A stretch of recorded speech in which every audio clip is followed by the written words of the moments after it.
தந்தை, மகன், தூய ஆவியாரின் பெயராலே ஆமேன். ஆண்டவர் உங்களோடு இருப்பாராக, உம் ஆன்மாவோடும் இருப்பாராக.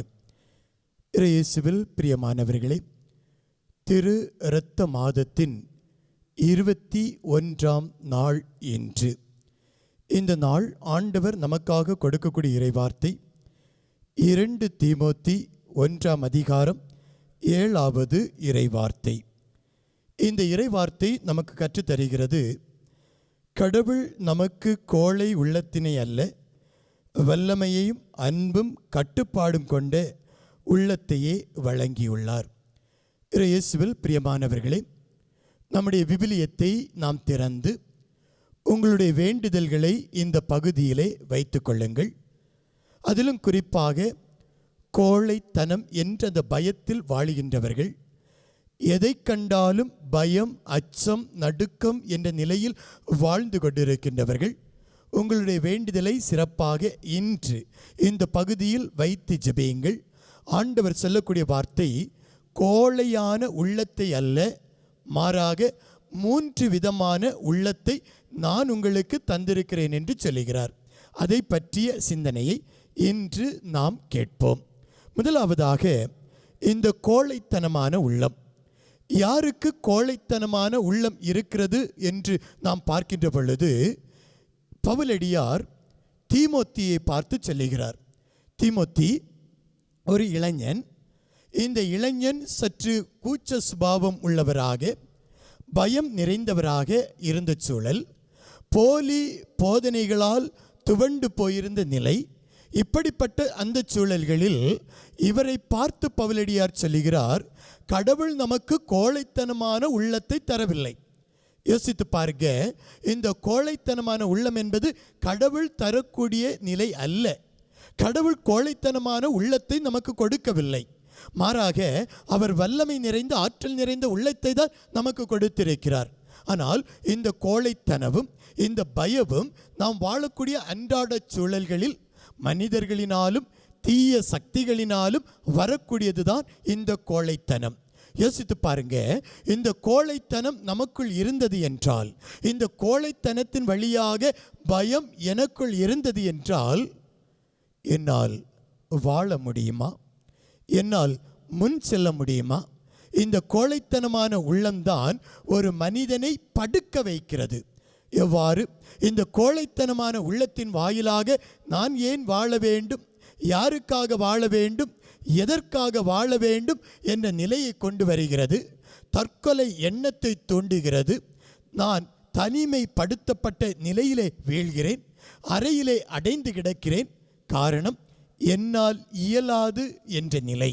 இந்த கோழைத்தனமான உள்ளம் இப்படிப்பட்ட நிலைகளையெல்லாம் கொண்டு வரும். ஆனால் ஆண்டவர் என்ன சொல்லுகிறார் தெரியுமா? நான் கோழைத்தனமான உள்ளத்தை உங்களுக்கு தரவில்லை, மாறாக உங்களுக்கு நான் கொடுத்திருக்கின்ற அந்த நிலையானது, முதலாவதாக வல்லமையான உள்ளத்தை நான் உங்களுக்கு தந்திருக்கிறேன். இந்த வல்லமை யார் தருவது? தூய ஆவியார் தரக்கூடிய ஒரு நிலையானது வல்லமை. இந்த வல்லமை இருக்கக்கூடிய இடத்திலே என்ன இருக்காது? பயம் இருக்காது. சீடர்கள் பயத்தோடு இருந்த தருணத்தில் ஆவியானவர் அவர்கள் மீது கடந்து வர அவர்கள் துணிவு பெற்றார்கள். ஆற்றலோடு இயேசுவே ஆண்டவர் என்று அறிவித்தார்கள் என்று விவிலியம் சொல்லுகிறது. அப்படியெனில் இந்த வல்லமையை தருவது கடவுள், இந்த வல்லமையை தருவது தூய ஆவியானவர். அந்த ஆவியானவர் தரக்கூடிய அந்த வல்லமையான உள்ளம், வலிமை நிறைந்த உள்ளம் எனக்குள் இருக்கின்ற பொழுது கோழைத்தனம் எனக்குள் இருக்காது. இரண்டாவதாக, அன்பு நிறைந்த உள்ளம். வலிமை இருக்கின்ற பொழுது ஒரு சில நேரத்திலே மனிதன் சர்வாதியாகிய மாறலாம். ஏன் தெரியுமா? இந்த வலிமை, ஆற்றல், அதிகாரம் இருக்கின்ற பொழுது அவன் ஆணவம் நிறைந்து, ஆணவத்துக்குள்ளாகி அதிகாரம் நிறைந்த மனிதனாக மாறிவிடலாம், கொடுங்கோலனாக மாறிவிடலாம், ஆகவேதான் ஆண்டவர் சொல்லுகிறார், நான் உங்களுக்கு அன்பு நிறைந்த உள்ளத்தை தந்திருக்கிறேன். அந்த அன்பு சாதாரண அன்பு அல்ல, பயத்தை எடுத்து மாற்றக்கூடிய நிலை, பய நிலைகளை எடுத்து மாற்றக்கூடிய நிலை. அந்த உள்ளத்தை தான் ஆண்டவர் நமக்கு தந்திருக்கிறார். ஆக அந்த அன்பு நிறைந்த உள்ளம் நமக்கு இருக்க வேண்டும். அந்த அன்பு நிறைந்த சுயநலம் இல்லாத அந்த அன்பு இருக்கின்ற பொழுது இந்த உலகத்தை நாம் வெல்ல முடியும். அடுத்ததாக சொல்லப்பட்டிருக்கிறது கட்டுப்பாடுள்ள இதயம். கட்டுப்பாடு. இந்த கட்டுப்பாடு என்று சொல்லுகின்ற நேரத்தில் சில நேரங்கள் வாழ்வியல் நிலைகளை கண்டு நாம் துவண்டு போகலாம். சூழல்கள் நம்மை அச்சுறுத்தலாம். நிதானம் இழந்து போகலாம். நாம் நிதானம் இழந்து, விவேகம் இழந்து, கோபப்பட்டு வாழுகின்ற பொழுது இந்த கட்டுப்பாடுள்ள உள்ளம் நம்மை நேர்மறையாக மாற்றும் என்று ஆண்டவர் சொல்லுகிறார்.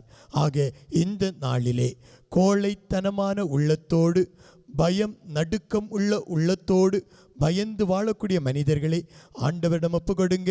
ஆண்டவர் இன்று நமக்காக பேச இருக்கிறார். ஜெபிப்போமா.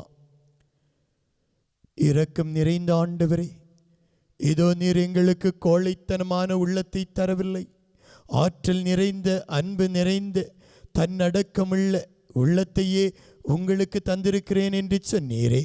அப்பா, பல நிலைகளில் நாங்கள் கோழைத்தனமாக வாழ்ந்து கொண்டிருக்கிறோம். பயத்தோடும் அச்சத்தோடும் வாழ்ந்து கொண்டிருக்கிறோம். தற்கொலை எண்ணத்தோடு வாழ்ந்து கொண்டிருக்கிறோம். ஏன் வாழ வேண்டும், எதற்காக வாழ வேண்டும் என்ற பயத்திலேயே எங்களுடைய நாள் கடந்து செல்வதை பார்க்கின்றீரே. ஆனால் இன்று எங்களை பார்த்து சொல்லுகிறீர், நான் உங்களுக்கு வலிமையான உள்ளத்தை தருகிறேன், அன்பு நிறைந்த உள்ளத்தை தருகிறேன் என்று சொல்லுகிறீரே. அந்த வலிமையை எங்களுக்கு தாங்க. பயந்து பயந்து வாழ்ந்தது போதும், பயத்தோடு வாழ்ந்தது போதும், நடுக்கத்தோடு வாழ்ந்தது போதும். இனி நாங்கள் எழுந்து ஜொலிக்கக்கூடிய உள்ளத்தை எங்களுக்கு தாரும் ஆண்டவரே. இந்த நாளிலே அதிகாலை வேளையிலே இந்த ஜெபத்தை கேட்டுக்கொண்டிருக்கக்கூடிய நம்முடைய பிள்ளைகள் ஒவ்வொருவரும் அந்த ஆற்றலோடும் அன்போடும் வாழக்கூடிய நிலையை உருவாக்கி தர வேண்டும் என்று எங்கள் ஆண்டவராகிய கிறிஸ்து வழியாக உம்மை பார்த்து வேண்டுகின்றோம். ஆமேன்.